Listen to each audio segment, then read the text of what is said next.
बरसात की एक रात बारिश जोर से बरस रही थी, बिजली कड़क रही थी और अमावस्या की रात होने के कारण अंधेरा बहुत गहरा था। विशाल अपने पुराने दोस्त शेखर के यहाँ से लौट रहा था। शहर से बाहर एक संकरी सुनसान सड़क पर उसकी पुरानी कार अचानक रुक गई। ओ नहीं, अब क्या हुआ? विशाल ने स्टीयरिंग पर हाथ मारते हुए खींचकर कहा। उसने बार बार कार स्टार्ट करने की कोशिश की, पर वो केवल एक कर्कश आवाज करके शांत हो गया। विशाल ने रेनकोट पहना और टॉर्च लेकर कार से बाहर निकला। मूसलाधार बारिश में भीगते हुए वो बोनट खोलकर देखने लगा। उसे समझ नहीं आ रहा था कि गड़बड़ी कहाँ है। आसपास दूर दूर तक कोई रोशनी या बस्ती नहीं थी। सड़क के एक ओर घना जंगल था, जिसकी काली परछाइयां और हवा में सरसराहट डरावनी लग रही थी। अब रात यहीं गुजारनी पड़ेगी, विशाल ने भारी मन से सोचा और वापस कार में बैठ गया। वो अपने मोबाइल की टॉर्च जलाकर कुछ पढ़ने की कोशिश कर रहा था। तभी उसने खिड़की के बाहर किसी के होने का एहसास किया। टॉर्च घुमाई पर कुछ नहीं दिखा। उसने सोचा कि शायद बारिश के पानी या हवा का वहम होगा।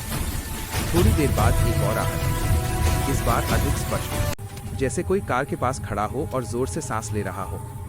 विशाल का दिल तेजी से धड़कने लगा। उसने हिम्मत करके फिर से टॉर्च बाहर की ओर चमकाई। टॉर्च की रोशनी एक पल के लिए एक आकृति पर पड़ी, एक लंबी दुबली पतली आकृति, जिसके बाल बिखरे हुए थे और चेहरा पूरी तरह से दिखाई नहीं दे रहा था। उसके कपड़े फटे हुए थे और वो जमीन से कुछ ऊपर तैरती हुई लग रही थी। विशाल की आंखें फटी रह गईं। वो डर के मारे कांप गया, पर उसने साहस जुटाया और तुरंत खिड़कियों के शीशे ऊपर चढ़ा दिए और दरवाजे अंदर से लॉक कर दिए। बाहर की आकृति हिलने लगी और कार के चारों ओर चक्कर लगाने लगी। एक भयानक भीगी हुई आवाज आई, मुझे अंदर आने दो, मुझे ठंड लग रही है। विशाल ने अपनी आंखें बंद कर लीं और हनुमान चालीसा पढ़ने लगा। आकृति की आवाज तेज होती गई, तुमने मुझे धोखा दिया विशाल, तुमने मुझे अकेला छोड़ दिया था। विशाल को याद आया, कॉलेज के दिनों में वो और उसके कुछ दोस्त एक लंबी यात्रा पर निकले थे।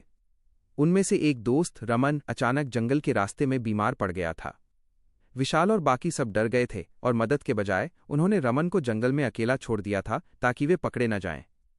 रमन कुछ दिनों बाद मृत पाया गया था। उस रात रमन की आवाज में भयानक चीखें थीं, तुम सब स्वार्थी हो। स्वार्थी? डर और पश्चाताप की भावना विशाल को जकड़ चुकी थी। वो जानता था कि ये रमन की ही आत्मा है।